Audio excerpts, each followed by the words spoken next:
Bom dia, que a paz e o amor do Mestre Jesus possa nos envolver nesta manhã agradável, neste domingo maravilhoso, possamos agradecer pelas bênçãos da vida. Nosso abraço barretense a todos vocês, um prazer estar aqui novamente. Segundo a psicografia do nosso incomparável Cândido Francisco Xavier, através do Espírito Emmanuel, no livro A Caminho da Luz, Emmanuel vem nos dizer que rezam as tradições do mundo espiritual, que existe uma comunidade de espíritos puros, uma comunidade de espíritos que está a serviço de Deus para coordenar para os desígnios do universo. E que esta comunidade de espíritos puros teria se reunido nas cercanias da Terra por 2 vezes. A primeira vez que esta comunidade se reuniu foi quando a Terra ainda não era Terra. Era apenas uma bola, uma massa incandescente que se destacou de uma nebulosa e da massa solar para formar o nosso planeta, que através dos milhões, bilhões de anos foi se resfriando até formar este planeta azul que nós vivemos hoje. Jesus era um dos membros desta comunidade de espíritos puros. Segundo a ciência, este fenômeno ocorreu há aproximadamente 4 bilhões e meio de anos. Por que nós estamos dizendo isso? Porque muitos de nós não temos a consciência, não temos a concepção da elevação do Espírito de Jesus, que há 4 bilhões e meio de anos já era um Espírito puro, um Espírito de luz, um Espírito a serviço direto de Deus, um Espírito que foi chamado por Deus para coordenar todo o processo de formação do nosso planeta solar, do nosso planeta Terra. Então, Jesus veio desde quando se destacou essa massa incandescente, coordenando a solidificação do planeta, as primeiras formas de vida, as formas de vida gigantesca, fabulosa, até que a atmosfera da Terra estivesse pronta para receber a espécie humana. A segunda vez que esta comunidade se reuniu foi para decidir a vinda do Mestre, a reencarnação dele aqui no nosso planeta. Apesar de um espírito puro, de não precisar mais reencarnar na matéria grosseira, ele se dignou a vir aqui entre nós. E é muito importante que nós conheçamos um pouco do contexto da época que Jesus viveu. Há 2000 anos. Viveu entre pessoas que, comparativamente aos dias de hoje, eram atrasadas em todos os sentidos. Atrasadas moralmente, intelectualmente, cientificamente, espiritualmente. Pessoas que a maioria ainda adoravam muitos deuses. Pessoas que não tinham cultura. Os meios de locomoção eram raros, era apenas você andava a pé ou no lombo de animais. Não se sabia ler nem escrever. Quem soubesse ler era exceção. Não se tinha a caneta e o papel que nós temos com a nossa facilidade. Então eu fico admirado em ver aqueles discípulos e apóstolos anotando tudo que Jesus falava. Onde eram anotados? Em peles de animais, em madeiras, cascas de árvores, em blocos de argila. Era uma dificuldade muito grande. Vocês imaginem Jesus, com todo o seu conhecimento, com toda a sua sabedoria, vivendo no meio de pessoas rudes, de pessoas sem nenhuma consciência da vida espiritual. Hoje, nós ainda vivemos num meio assim, imaginem há 2000 anos. Foi por isso que Jesus precisou utilizar os meios próprios para que aquelas pessoas entendessem a sua mensagem. Jesus não falava diretamente. Jesus utilizava-se das situações, da vida, daquela vida, naquele momento, das coisas que aconteciam, para poder falar aquelas pessoas simples e humildes. Falava do comércio, falava da cozinha, falava do pastoreio. Mas muitos de nós ainda não percebemos a profundidade dos ensinamentos que Jesus nos deixou. Eram ensinamentos que poderiam ser captados por aquelas pessoas rudes, mas que à medida que nós vamos evoluindo intelectualmente e moralmente, à medida que vamos ganhando conhecimento, discernimento, nós vamos extraindo das passagens de Jesus ensinamentos novos, ensinamentos atuais, ensinamentos que se aplicam ao nosso dia a dia. Para mostrar a profundidade dos ensinamentos de Jesus, como não era aquela história que ele contava, mas cada palavra que ele falava tinha um significado, nós escolhemos uma parábola. Que ao mesmo tempo que nós vamos saborear a profundidade da parábola, nós vamos verificar tudo aquilo que Jesus quis dizer nas entrelinhas, que aquele povo ainda não tinha condições de assimilar. Então nós escolhemos aqui a parábola do bom samaritano. Todos conhecem? Quem conhece, levanta a mão. Ótimo, menos de um terço, não é? Então nós vamos primeiro lembrar para vocês e depois falaremos sobre ela, né? Mas antes de Jesus dizer a parábola, houve um contexto, uma situação que aconteceu para que ele dissesse aquela parábola. Então chega para ele, depois de uma viagem cansativa que ele fez, dirigindo-se a Jerusalém, estava com fome, com sede, chega um doutor da lei. O que era um doutor da lei? Vamos entender o que era um doutor da lei. Doutor da lei seria hoje um advogado, uma pessoa das ciências jurídicas, aquela que conhecia profundamente a legislação. Não a nossa legislação como ela é hoje, mas o que era a legislação naquele tempo? A Torá, o Velho Testamento, a lei de Moisés. Esta era a legislação. E esse doutor da lei conhecia profundamente a legislação de Moisés. Mas, para tentar Jesus, para o provocar, esse doutor da lei não sabia que estava diante do governador espiritual da terra. Ele vai e pergunta para Jesus: Mestre, o que farei para herdar a vida eterna? Então nós vamos primeiro notar que os judeus tinham a consciência da vida eterna, que estava prometido que aqueles que merecessem herdariam a terra. Mas o que fazer? O que era necessário? Será que ele não sabia? Claro que ele sabia. Ele era doutor, ele conhecia tudo.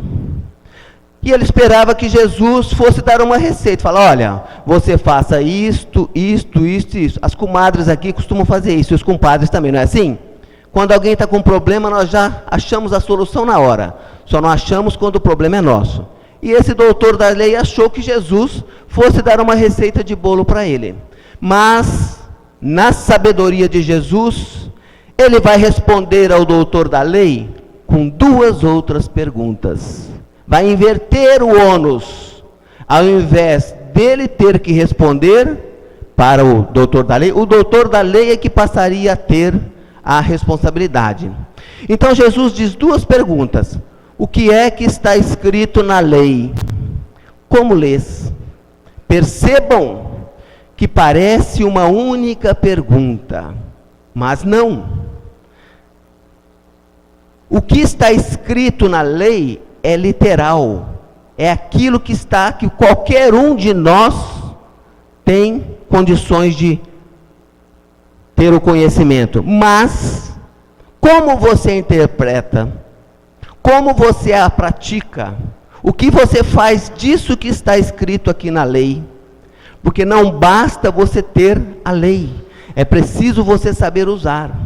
Se hoje nós reunirmos numa mesma mesa um promotor, um juiz, um advogado e uma pessoa comum, cada um vai dar a interpretação da lei que lhe convém, que cabe naquela sua situação. Nós vemos o governo criar leis para proteger e favorecer o cidadão, e vemos os espertinhos buscando uma maneira de burlar esta lei, de cumpri-la em seu benefício. Vamos pegar um exemplo muito simples. Seguro-desemprego, para quem que é? Para aqueles que perderam o seu emprego e não vão ter um rendimento. Mas muitos combinam com o patrão: me manda embora de mentirinha, que eu vou sacar meu fundo de garantia, te devolvo os seus 40%, fico 6 meses sem registro recebendo o seguro-desemprego. É crime. Quem faz isso é um criminoso. Está contra a lei, está usurpando o dinheiro público. Porque nós reclamamos muito do que acontece nos gabinetes dos deputados, na política, mas na hora que nós temos uma oportunidade, nós nos rebelamos. Ninguém faz nada errado, ninguém tem CD pirata, ninguém faz isso, programa irregular no computador, ninguém. Nós achamos que corrupção é só lá no alto, no macro. A revista Veja, há alguns anos, fez uma pesquisa sobre o nepotismo. Nepotismo seria você empregar parentes quando você tem um cargo público. E ela perguntou: você é a favor do nepotismo? 72% respondeu que era contra. E para as mesmas pessoas, a revista perguntou: se você estivesse num cargo público, você colocaria algum parente? 80% sim. É uma incoerência. Eu sou contra quando é para os outros. Quando é para mim, eu quero que aquilo valha. Então, uma coisa é o que está escrito na lei, a outra coisa é como nós interpretamos, entendemos e damos cumprimento a esta lei. E é claro, o doutor da lei, conhecendo, ele foi lá em Deuteronômio e foi em Levítico e nos disse a Jesus: amarás ao Senhor teu Deus de todo o teu coração, de toda a tua alma, de todas as tuas forças, de todo o teu entendimento. Essa parte não tem no Levítico, é acrescentado no Deuteronômio. A segunda parte que está no Levítico: e ao teu próximo como a ti mesmo. Então vamos entender como é que os judeus interpretavam o amar a Deus. Estava na lei deles. Eles tinham que repetir isso 3 vezes ao dia. E o que significa amar a Deus de todo o coração? Para nós o coração é o órgão do sentimento, não é? Do amor. Para eles também. Só que além do órgão do sentimento, também era o órgão da razão. Eles entendiam que a nossa inteligência também provinha do coração, não tinha noção de que seria do cérebro. Então aqui, para amar a Deus de todo o teu coração, seria você amar com inteligência e com sentimento. Porque Emmanuel nos diz que aquele que tem apenas a inteligência é igual uma placa no deserto a indicar o caminho. Ele tem o conhecimento, ele sabe para onde tem que ir, mas morrerá de sede pelo caminho porque não sabe onde se descedentar. Mas aquele que tem apenas o sentimento é como um oásis, uma fonte de água cristalina em pleno deserto. Você se refresca, se descedenta, só que você não tem a direção, não tem o caminho e não sabe para onde vai. Então é necessário unir sabedoria e sentimento. Fazer a caridade não é simplesmente entregar cestas básicas. Esta é a caridade mais fácil que nós temos e nós vamos ver no final. Está lá, Kardec perguntou, qual o verdadeiro sentido da palavra caridade, segundo a entendia Jesus? Não é dar, é transformar, é se dar, não dar o que você tem. Bom, mas nós vamos ver isso depois. Vamos lá. De toda a tua alma. O que é a alma para os espíritas? É o espírito encarnado. E os judeus não costumavam separar o espírito do corpo. Então, quando você fala em alma, você quer dizer com o seu corpo físico, com as suas atitudes, você agir mesmo. Tá? Não basta você querer, não basta você ter a vontade, você tem que colocar em prática. Diz que na beira da lagoa tinha 3 sapinhos. E um decidiu pular na água. Quantos ficaram? Quantos? Os 3, né? Por que ficaram os 3? Não, ele não pulou na água. Quem falou que ele pulou na água? Ele decidiu pular na água. Entre decidir e realizar, a distância é muito grande. Quantos de nós decidimos mudar de vida no ano seguinte? Participar de um trabalho de estudo, de uma atividade de estudo, participar de um trabalho assistencial, mas arrumamos outras coisas. Quantos de nós resolvemos fazer regime a partir de segunda-feira? Dura até na quinta, né? Sexta vai no barzinho e esquece. Então o fato de nós decidirmos não significa nada. A decisão sem a ação não tem significado algum, não tem valor. Nós temos que ter persistência, perseverança e realizar aquilo que nós planejamos em nossas vidas. Então você, amar a Deus de toda a tua alma é colocando a mão na massa, é trabalhando, é indo atrás, é fazendo aquilo que tem que fazer. Vai ter um almoço aqui na casa, não se limite a comprar o ingresso. O que eu posso fazer? Posso lavar prato? Posso vender? Posso arrumar as mesas? Precisa de alguém para fazer isto, isto ou aquilo? E isto é você colocar a mão na massa. Então, amar a Deus de todo o teu coração, usar sabedoria e sentimento. De toda a tua alma é a sua ação. E de todas as tuas forças. O que significava a força para os judeus? Significava tudo aquilo que ele possuía. É você colocar tudo o que você tem em benefício do teu próximo. Não somente materialmente, mas todos os talentos que Deus te deu. A tua inteligência, a tua facilidade em falar, a tua possibilidade de cantar, vir aqui num coral, coisa maravilhosa. Eu fico encantado com o coral, meus parabéns ao coral, por belo trabalho que vocês fazem. A música eleva, a música acalma. A música tem 2 finalidades na nossa vida. Primeiro, nos acalmar e trazer um ambiente espiritual favorável, tranquilo e positivo, através da música. E através da letra trazer uma mensagem. Então vocês conseguem trazer a calma, trazer a boa energia e também trazer uma mensagem que nós devemos incorporar ao nosso dia a dia. Então, de todas as tuas forças, era usando tudo aquilo que nós temos para realizar aquilo que Deus nos propõe. De todo entendimento e ao teu próximo como a ti mesmo. Já vamos falar o que é o teu próximo como a ti mesmo, né? Aí, Jesus, após ouvir estas palavras do doutor da lei, Jesus simplesmente, muito bem, respondeste bem, faze isso e viverás. Ele perguntou: o que eu tenho que fazer? Então faça.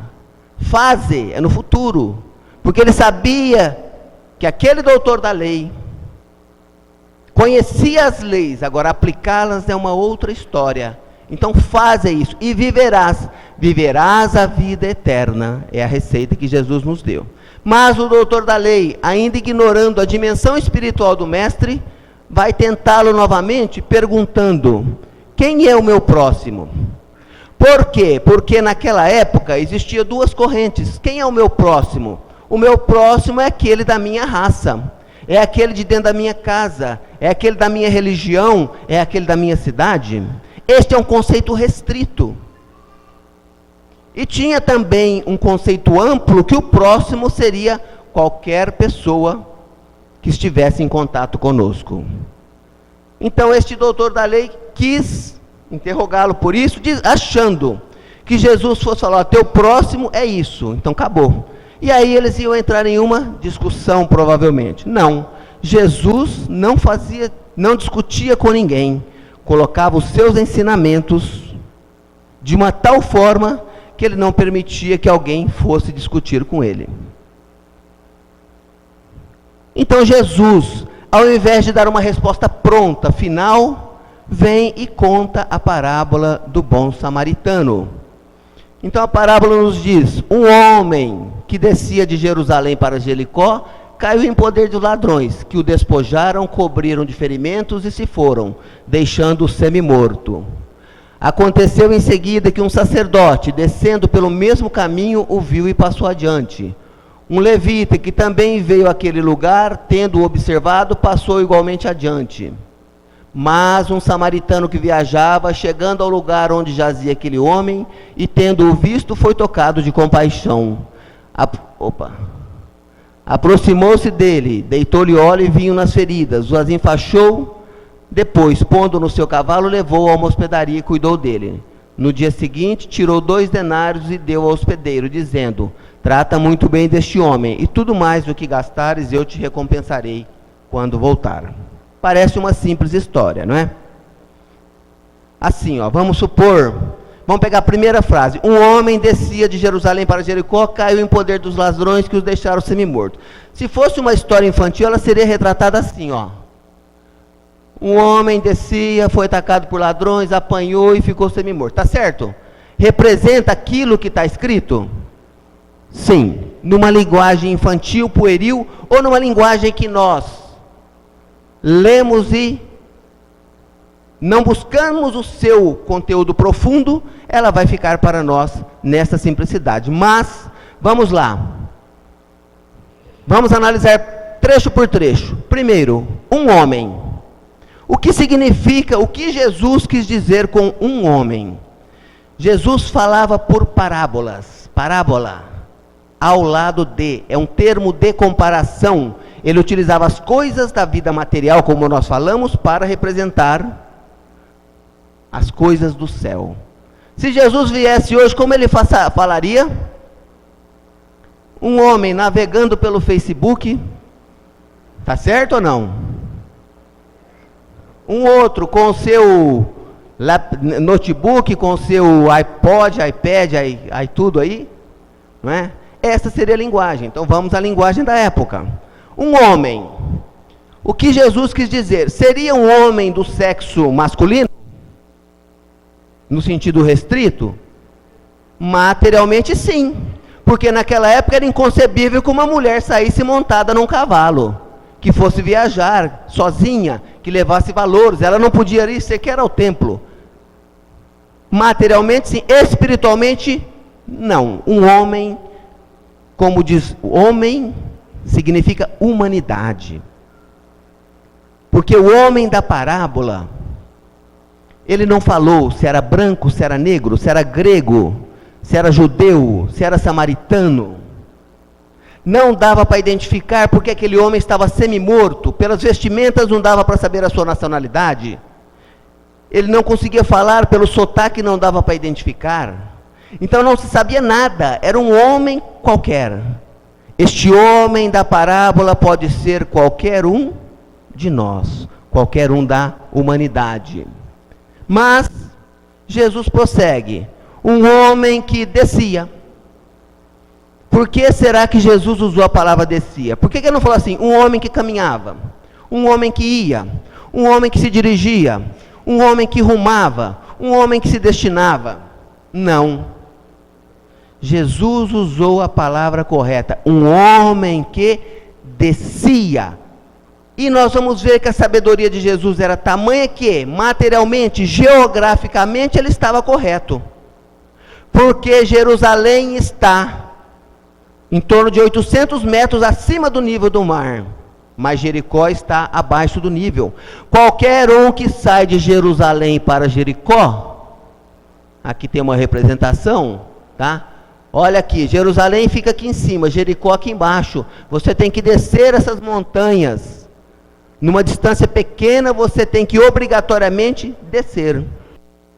Então Jesus falou corretamente que o homem descia, porque qualquer um iria descer. Se fosse o contrário, o homem subia. Mas por que Jesus usou Jerusalém se tinha muitas cidades?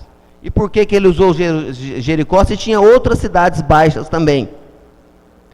Então nós vamos perceber que Jesus usou Jerusalém porque era uma cidade espiritualizada. Era a cidade onde estava localizado o Templo de Salomão, onde hoje nós temos as ruínas apenas no Muro das Lamentações, onde os judeus vão lá colocar os seus papeizinhos. Era o centro espiritual da época, onde eles faziam as peregrinações. Era uma cidade que durante a Páscoa tinha 10 vezes mais a sua população. Quando se queria, seria hoje, vamos a ter uma comparação, espiritualmente falando, seria assim como para os católicos, nós temos o Vaticano, que é o centro espiritual, nós tínhamos para os judeus lá, Jerusalém, que era o centro espiritual da época. O maior templo, a maior sinagoga ficava em Jerusalém.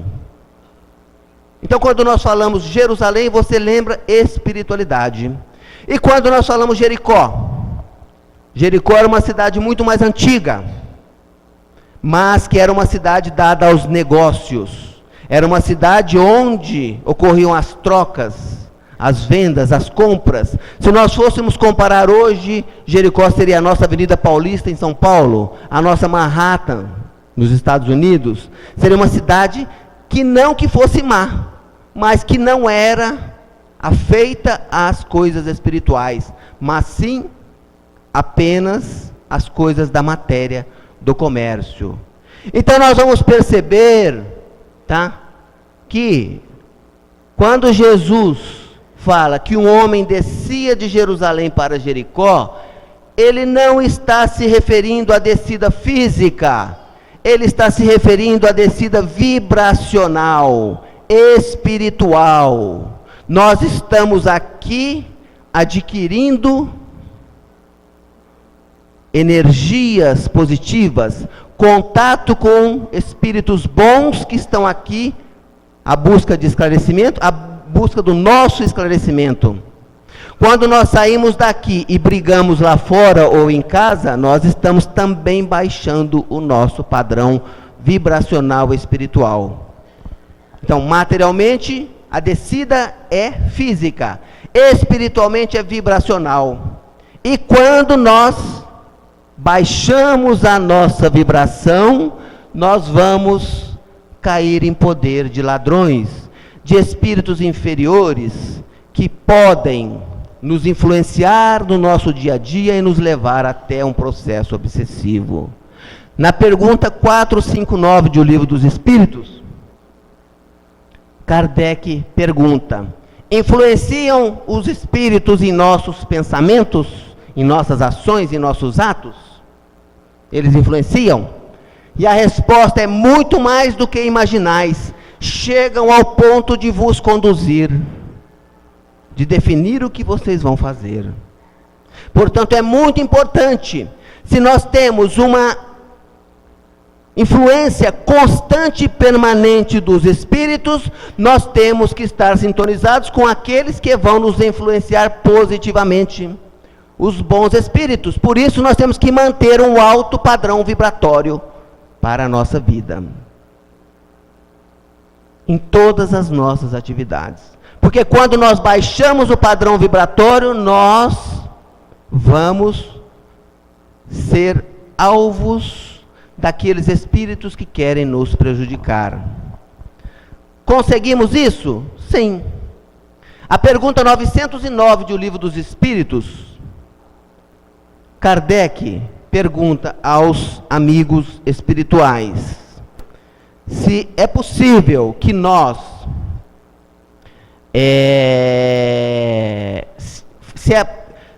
desculpa, eu estou tentando lembrar o texto original, né? Se é possível que nós consigamos nos desvencilhar de todas as nossas imperfeições, de nossas más tendências, de nossas más inclinações. É possível que nós sempre vencer as nossas más tendências, as nossas más inclinações? Achei o termo correto. É possível vencer as nossas más tendências e as nossas más inclinações? E a resposta do plano espiritual é tão chocante que eu vou dividir em 3 partes para não que ninguém desmaia de susto aqui. Então, Kardec, os espíritos nos falam, sim, frequentemente com fracos esforços. Então, nós podemos vencer qualquer má tendência e má inclinação, sempre, e quase sempre com fracos esforços. Segunda parte da resposta, o que lhes falta é a vontade. É aquilo que nós falamos dos sapinhos. A vontade é uma força. Você já viu falar em força de vontade? É uma força que tem que ser exercida para que nós realizemos aquilo que temos que realizar. E a terceira parte fala assim: quão poucos de vocês fazem esforços? Quão poucos de nós fazemos esforços?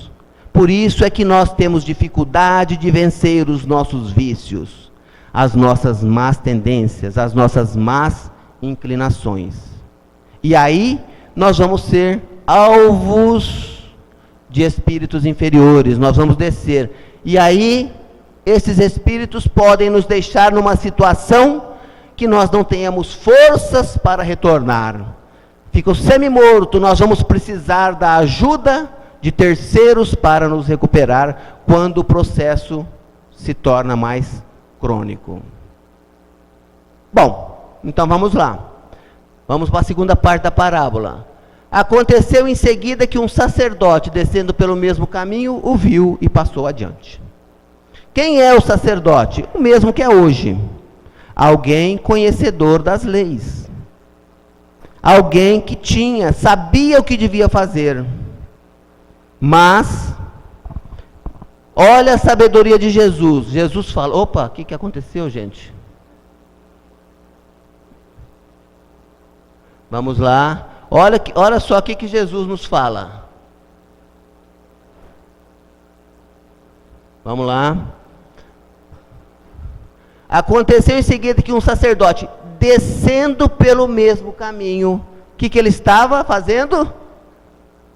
Ele também estava saindo da espiritualidade para a materialidade. Os seus pensamentos naquele momento não eram de caridade, de amor ao próximo. Ele tinha o conhecimento lá do primeiro: amarás ao Senhor teu Deus de todo o teu coração. Tem o conhecimento, mas não tem a segunda parte, que é o sentimento de caridade para com o próximo. Ele vê e passa adiante. Aí vem um levita, olha só o termo, que também veio àquele lugar, ora, na mesma direção, descendo vibracionalmente. E este levita era aquele que, quando se existia alguma dúvida em relação à lei, ele era encarregado de fazer a interpretação. Também conhecia a lei, mas não tinha o sentimento. Então Jesus vai falar: mas um samaritano que viajava, já não vinha no mesmo direção, já não vinha no mesmo caminho, não estava descendo, ele estava viajando. Não sabemos se ele estava para lá ou para cá, indo para Jerusalém ou voltando, ou passando para ir para outro local. Porque não era concebível um samaritano ir a Jerusalém, porque eles eram opositores ferrenhos dos judeus, eles se odiavam. Da mesma forma como nós temos brigas hoje entre algumas religiões, entre muçulmanos e americanos, entre católicos e protestantes na Irlanda, que chegam até a matar em nome de Deus, também da mesma forma, os judeus odiavam os samaritanos. Se Jesus vai pegar alguém que era um desafeto do doutor da lei, que era alguém que ele tinha nojo, que quando passava perto virava o rosto, cuspia, gritava, falava raca, para servir de exemplo, que para fazer a caridade não tem que ter rótulos, tem que ser qualquer um. E este samaritano estava viajando, chegou ao local, viu aquele homem, pensou, tenho meus afazeres, tenho que fazer. E aí, qual foi a primeira coisa que o samaritano fez? A primeira coisa que ele fez foi descer do cavalo. Senão, como é que ele ajuda? E quantos de nós aqui estamos montados no cavalo do nosso orgulho, da nossa vaidade, da nossa prepotência, de acharmos que somos melhores porque estamos numa condição mais favorável socialmente? Então, para que nós façamos a verdadeira caridade, nós temos que descer desse nosso cavalo, do nosso ego, e nos nivelarmos a quem está precisando de ajuda, ir ao mesmo plano. Quem quiser se colocar acima, fatalmente não fará uma verdadeira caridade. Como diz o apóstolo Paulo, ainda que eu der meu corpo para ser queimado, se não tiver caridade, nada me valerá. Ainda que eu venda todos os meus bens e distribua aos pobres, nada me valerá. Então a caridade é primeiro nós sermos iguais àquela pessoa a qual nós estamos atendendo. Nós chamamos isso de nivelamento. Então o samaritano foi tocado de compaixão. Aqui é a lição de Jesus para aquele doutor da lei. Primeira parte do mandamento é amar a Deus de todo o teu coração. O samaritano fez isso? Sim. Usou de compaixão, usou de sabedoria. Aí o que ele fez? Vamos lá. Aproximou-se dele, deitou-lhe óleo e vinho, enfaixou as feridas, pôs no cavalo e levou. Olha aí a segunda parte daquela recomendação do Velho Testamento. Amarás o teu Deus de toda a tua alma, com ação. Quantas ações ele fez aqui? Ele pôs óleo nas feridas, pôs vinho, enfaixou, pôs no cavalo, levou na hospedaria e cuidou dele. Ação, trabalhou, foi atrás, não chamou SAMU, não chamou, vai lá no Francisco de Assis que lá tem as pessoas caridosas que vão fazer o bem para você. Não, ele fez por si próprio. Então neste momento ele exerce a segunda parte do mandamento: amarás ao teu Deus de toda a tua alma. Depois o que ele fez? No dia seguinte, tirou 2 denários, deu ao hospedeiro, dizendo: trata muito bem deste homem, e tudo que despenderes mais, eu te pagarei quando regressar. Amou a Deus com todas as tuas forças, pegou o seu patrimônio, ele não queria saber quem era o homem, chegou para o hospedeiro e falou: olha, está aqui, até agora eu cuidei dele, eu preciso viajar, seguir, embora, vou te deixar esse dinheiro, para que você, para te pagar as despesas, e deixa um pouco mais, cuida dele, que eu voltarei. Será que nós fazemos isso com a caridade?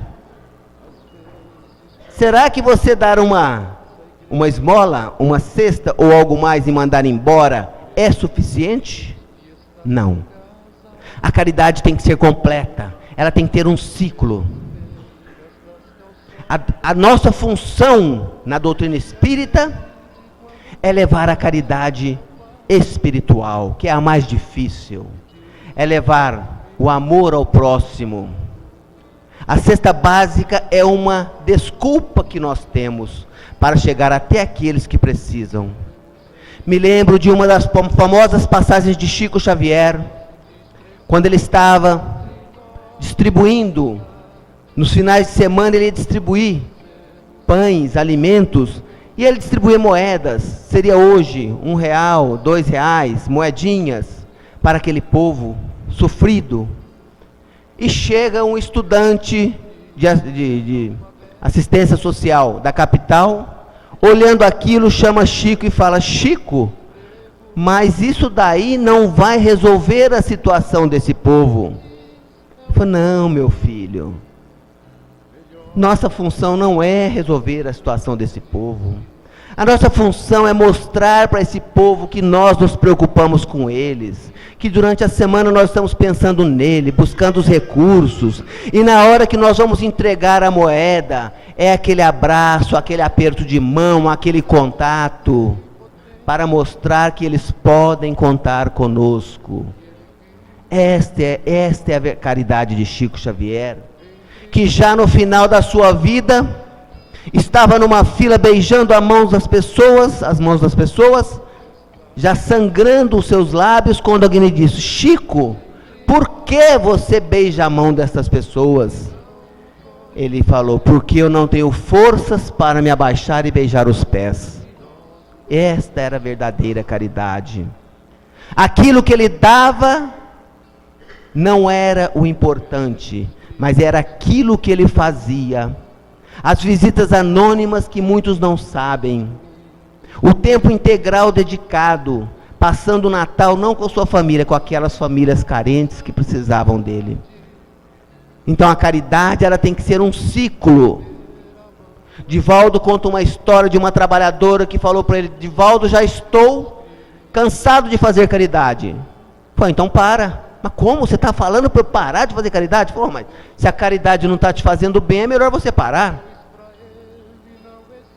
E afinal, além disso, você me falou que vocês cuidaram da mãe, da filha e da neta. Vocês estão criando pessoas inúteis. Que você cuide da mãe e um pouco da filha, tudo bem, mas vocês já teriam que ter tomado alguma atitude para reverter a situação de pobreza e indigência dessa família, dando-lhes condições de cidadania. Então você ficar mantendo pessoas na cesta básica, nós temos esse problema em todos os lugares. Na nossa casa, lá nós temos, no Grupo Vida, que cuida de portadores HIV, de pessoas que estão lá há 20 anos recebendo cesta. Mas aí fica a critério de cada um, falta a sabedoria nesse caso. Então a caridade tem que ser completa, tem que se fechar o ciclo, e tem que usar aqueles recursos que nós temos. Ah, mas eu não tenho dinheiro. Não tem problema. Doe-se. Se dê. Muitos falam: minha vida não vale nada.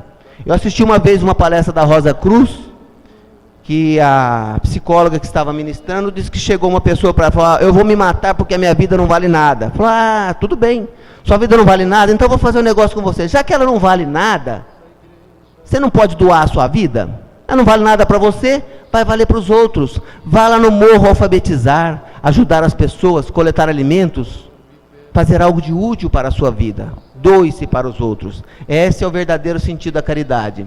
E aí Jesus não fala quem é o próximo. Aqui ele vem nos perguntar: qual desses três te parece ter sido próximo daquele homem que caíra em poder dos ladrões? Vejam mais uma vez a sabedoria de Jesus. Jesus não pergunta para ele: quem você acha que é o teu próximo?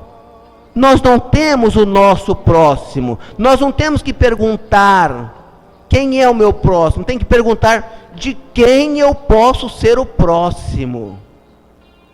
Quem é que precisa da minha ajuda e eu serei o próximo dele.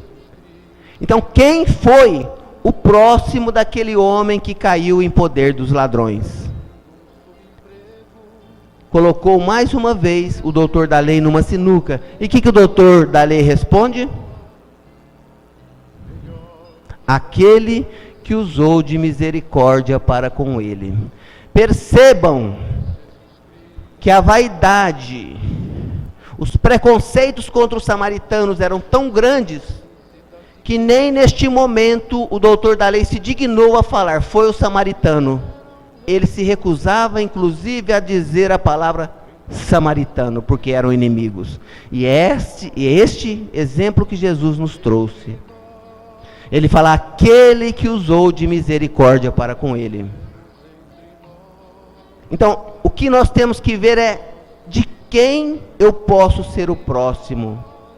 E, como nós falamos que aquele homem, lá no começo, pode ser qualquer um de nós podemos estar no momento em que nós precisemos de um próximo para nos apoiar, para nos esclarecer, para nos consolar num momento de dor e de tristeza.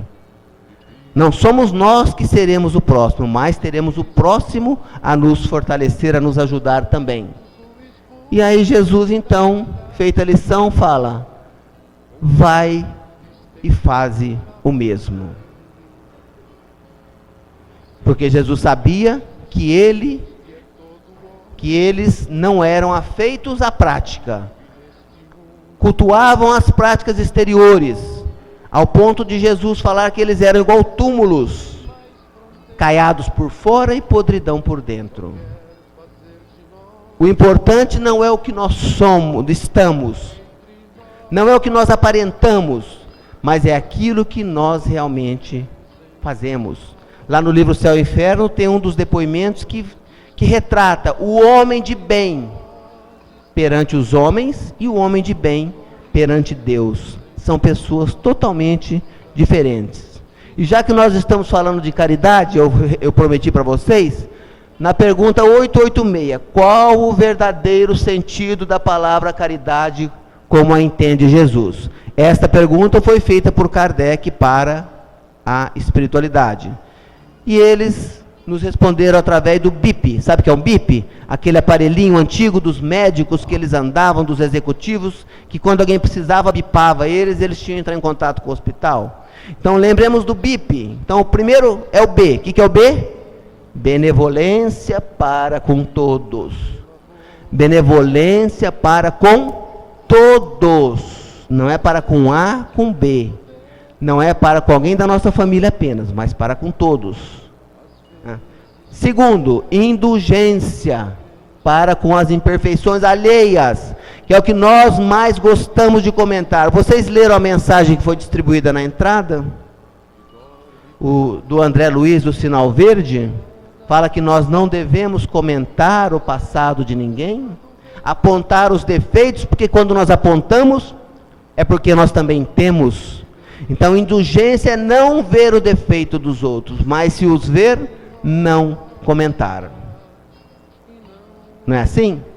Então, a pessoa tem 1000 qualidades, mas nós nos apegamos a um pequeno defeito.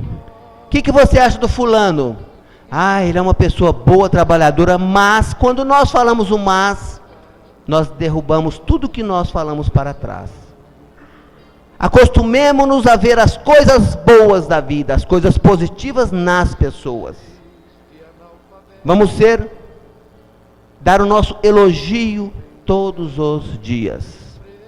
Roosevelt já esteve aqui várias vezes, nos recomenda fazer 3 elogios por dia. Para qualquer coisa, para pessoas, né? Aí chegou alguém para ele e falou assim, olha, mas eu não encontrei ninguém quem elogiar. Nada para elogiar. Aí ele falou assim, então vou te dar uma outra técnica. Diz que a mulher dele proibiu ele de fazer isso, a Jo. Minta. Se for para o bem, pode mentir. Essa mentira não vai te levar para o inferno, pode ter certeza. Tá? Elogie alguém, porque tudo é hábito. Tudo na nossa vida é hábito. Nós escovamos os dentes por hábito. Divaldo, numa palestra lá em Barretos, nos disse o seguinte, fale todo dia para sua esposa ou para o seu marido que ama. Fala, eu te amo. Fala todo dia, você vai acabar acreditando. É verdade, você acaba acreditando. Então aquilo se torna um hábito. Tá? E o terceiro item é perdão das ofensas. Muitas vezes as ofensas que nós recebemos têm uma origem anterior de uma necessidade nossa. Nada acontece por acaso, não existe acaso. Acaso é o nome que se dá para aquelas coisas que acontecem que nós não temos explicação, da mesma forma que nomearam os feitos de Jesus como milagre, porque não conheciam as leis dos fluidos. Não existe acaso, tudo tem uma necessidade e uma razão de ser em nossa vida. E para trazer também para vocês um pequeno trecho de uma mensagem recebida por Chico Xavier, pelo irmão X, Humberto de Campos. Ser caridoso é ser profundamente humano. Olha o que é ser caridoso, profundamente humano. E aquele que nega entendimento ao próximo pode inverter consideráveis fortunas no campo de assistência social. Pode dar tudo que tem, transformar-se em benfeitor dos famintos, mas terá que iniciar, na primeira oportunidade, o aprendizado do amor cristão para ser efetivamente útil. Então a caridade é muito mais do que a doação, do que a esmola. Mas, se nós não temos as qualificações para sermos ainda espíritos perfeitos, e muitos de nós falamos, estou tentando ser espírita, é uma frase errada, ou você é ou você não é, porque Kardec definiu que o verdadeiro espírita reconhece-se pela sua transformação moral e pelos esforços que emprega para domar as suas más inclinações. Espírita não é aquele que não tem defeito, é aquele que hoje tem menos defeito do que ontem e amanhã terá menos que hoje. Que hoje está melhor do que ontem, que já conseguiu, ao invés de falar mal da vizinha 10 vezes, fala só 8. Já melhorou, é um progresso. A natureza não dá saltos. Nós temos que ir nos policiando, diminuindo, e quando nós formos ver, nós estaremos... Tá? A caridade, gente, também ela é condicionada. Nós começamos a fazer caridade por egoísmo, porque nós sabemos que se fizermos caridade, vamos ter... um tijolinho lá no céu, não é isso que nós falamos? Então você começa por interesse, fazendo barganha com Deus, trocando com Deus. E quando você percebe, você está fazendo caridade por amor. São etapas da nossa evolução consciencial, da nossa evolução espiritual. Tá? E aqui eu vou deixar então para vocês uma receita para a vida eterna. Não precisa anotar não, tá? Tem no Evangelho, tem na Bíblia. A receita para a vida eterna é a seguinte: primeiro, amar a Deus de todo o teu coração, com inteligência e com muito sentimento, com muito amor. Segundo, amar a Deus de toda a tua alma, trabalhando efetivamente, tirando aquele corpo do sofá, que está lá, deitado, esparramado, né? Que a mulher, quando chega em casa, encontra o marido com a Samanta. Você já conhece a Samanta? Encontra o marido com a Samanta, essa manta de gordura aqui esparramado no sofá, né? Então, temos que agir, trabalhar, desligar a televisão e ler um bom livro, ou assistir um bom programa, participar das atividades da casa, ou do bairro, ou da comunidade, de alguma forma. Terceiro, amar a Deus com todas as tuas forças, utilizando os bens que nós temos e os dons que Deus nos deu, aqueles talentos que nós vamos ter que prestar conta, que Deus nos chamará e falar assim: que fizeste dos talentos que eu te deixei? Isto é uma certeza.